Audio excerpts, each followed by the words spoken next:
Hello everyone. युकिको के school में हर साल की तरह अब की बार भी रनिंग कंपटीशन ही होने वाला था। सो मोरियो के साथ वो प्रैक्टिस ही करने आई होती है। अब मोरियो तो इससे बातें करने में इतना ज़्यादा बिजी होता है कि ध्यान ना देते हुए इसके पाँव पे अपना पाँव ही रख देता है। फिर उससे अपोलोजाइज ही करने लगा था। दूसरी तरफ अनाओ सबको मोरियो और युकिको के रनिंग करने जाने का बता रहा होता है कि स्कूल कंपटीशन की तैयारी में वो उसकी हेल्प कर रहा है। जिम में बातों ही बातों में इज़ुमी शीचन को अपने साथ डिनर करने के लिए इनवाइट कर ही लेती है। आज के लिए तो वो बिज़ी था, लेकिन जैसे ही टाइम निकाल के नेक्स्ट टाइम जाने की बात करता है तो ये सुन के वो खुश हो जाती है कि चलो कोई चांस तो मिला। भाग भाग के युकिको की तो हालत ही ख़राब हो चुकी थी। सो उसे चीयर अप करने के लिए मोरियो उसका फेवरेट फूड लाता है, जिसका टेम्परेचर चेक करने के लिए वो उसे अपने लिप्स पे लगा के ही खा रही थी। ये देख के तो मोरियो को उसे किस करने का बड़ा मन करता है। अब तो हम रिलेशनशिप में आ चुके हैं तो ऐसा करने से क्या डर। फिर फौरन ही पीछे हो जाता है कि नहीं, युकिको को कुछ नज़र नहीं आता तो मुझे इसे बताकर ही किस करनी चाहिए। अब जैसे ही मुड़ता है तो ये देख के हैरान कि वो इस वक्त एक पपी के साथ ही खेलने में बिजी थी। तब तो वो फिर उसे स्माइल ही पास करता है।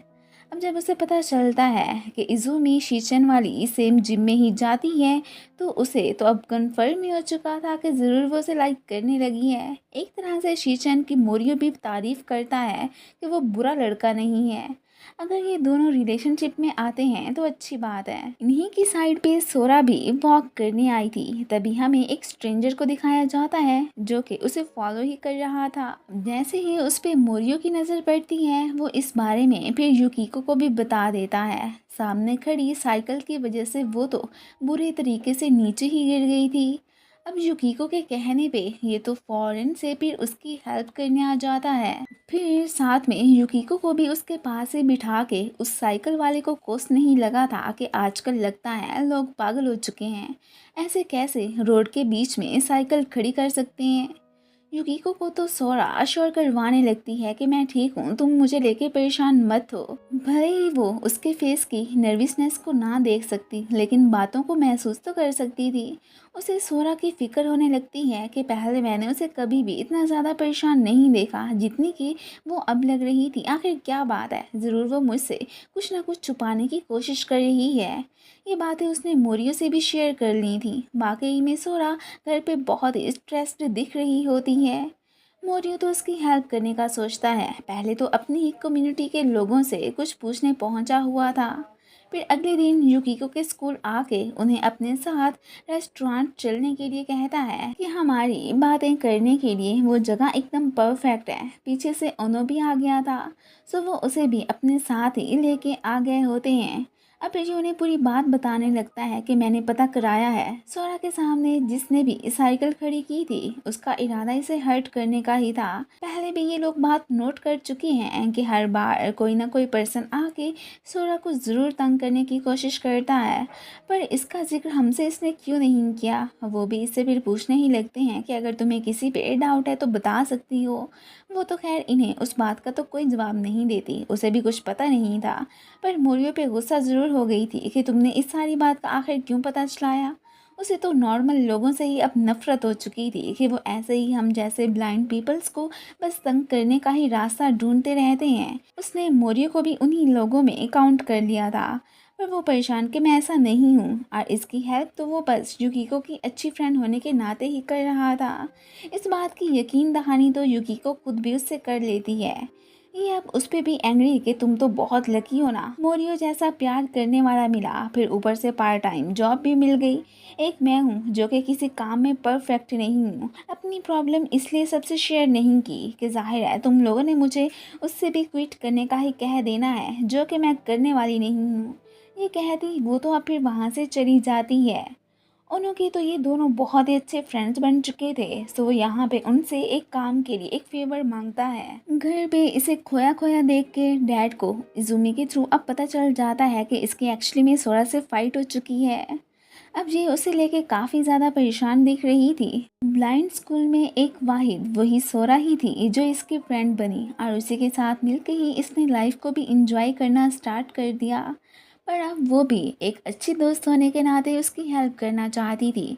खैर नेक्स्ट डे स्कूल में कल वाले बिहेवियर की सोरा खुद ही इससे माफ़ी मांग लेती है, लेकिन मोरियो से तो वो फिर भी अपोलोजाइज नहीं करने वाली थी कि मैंने उससे बात ही नहीं करनी। इज़ूमी की तो शीचन की वजह से एक्सरसाइज कर कर के हालत ही ख़राब हो चुकी थी।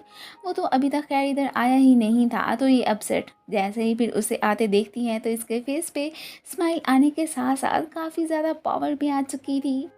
युकिको ने मोरियो और सोरा के बीच सुलह करवाने का सोच लिया था। सारी रात बैठ के वो एक कोर्स रेडी करती है। नेक्स्ट डे वो दोनों को एक ही टाइम पे बुला के साथ में रनिंग करने जाने के लिए कहती है। वो तो किसी सूरत में जाने को तैयार नहीं थे, फिर ये उन्हें कोर्स थमा के खुद की खातिर ज़बरदस्ती मना के वहाँ से भेजती है। बाकी इनके बीच कन्वर्सेशन कैसे करवानी है उसका उसने फुल प्लान ऑलरेडी बना के रखा हुआ था। फर्स्ट स्टॉप पे इज़ूमी और शिचेन दोनों को ही वाटर बॉटल्स थमाने पहुंच चुके थे। टीचर से कह के उसने इनका फेवरेट पियानो म्यूज़िक भी प्ले करवाया था, जिसे लेके दोनों ही बातचीत करते रहते हैं। फाइनली लास्ट स्टॉप तक पहुंच चुके थे। इनकी फ्रेंडशिप अब हो ही चुकी होती है। एक कपल तो फिर इनके लिए बेंच छोड़ता है तो मोरियो उन्हें थैंक्स कहता है। ये देख के इसे अपने एक्स की याद आ जाती है कि वो उल्टा लोगों को इस बात के लिए सॉरी बोला करता था जैसे कि उन्हें कोई तकलीफ़ दी हो। उसे मोरियो की नेचर काफ़ी पसंद आई थी कि वाकई में युकिको को एक अच्छा पार्टनर मिला है। दोनों को इस बात का भी पता चल चुका था कि युकिको ने इन्हें जानबूझ के ही यहाँ पे भेजा है। अभी ये बातें कर ही रहे होते हैं कि तभी हनाओ कॉल करके इन्हें जल्दी से रेस्टोरेंट आने को बोलता है। उनके कहने पे इन लोगों ने उस साइकिल ऑनर का पता चला लिया था। वो कोई और नहीं बल्कि सोरा का ही एक्स बॉयफ्रेंड था। उस पे तो मोरियो अपना पूरा गुस्सा निकालता है, साथ में उससे वो सब करने का रीज़न भी पूछने लगा था। वह उसने तो ये सब खुद से अचानक ब्रेकअप करने का रिवेंज इस ओरा से लिया था कि मैंने इसकी हर खुशी का ख्याल रखा, पर आखिर इसने मुझे छोड़ने की क्यों हिम्मत की। वो भी बोल पड़ती है कि मैंने तुमसे ब्रेकअप इसलिए किया कि मैंने ये बात नोट कर ली थी कि तुम्हें मेरे साथ होते हुए काफ़ी ज़्यादा शर्मिंदगी का सामना करना पड़ता है, और ये बात मेरे दिल को बहुत तकलीफ़ देती थी कि क्या मैं इतनी ज़्यादा बुरी हूँ। हालांकि आज मैं मोरियो के साथ भी तो रनिंग करने गई थी, तब तो मुझे बिल्कुल नॉर्मल लोगों की जैसी ही फीलिंग आई। युकी को बहुत ही ज़्यादा लकी है कि उसे मोरियो जैसा पर्सन मिला।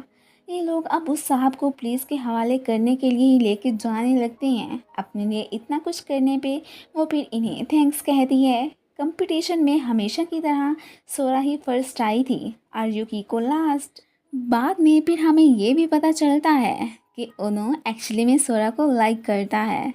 ये बात तो वो भी कहीं ना कहीं नोट कर चुकी थी, पर अभी उसे ये सब फील नहीं कराती। मोरियो के मुंह से सोरा की तारीफें सुन के युकी को बहुत ही जेलिस फील करती है कि क्या इसे उस जैसी लड़कियां पसंद हैं। उसका लटका फेस देख के अब यहाँ पे मोरियो तो स्माइल ही करने लगा था, एंड देन फिर जल्दी से उसे किस भी कर लेता है। इसी के साथ ही फिर ये पार्ट ख़त्म हो जाता है। Thanks for watching.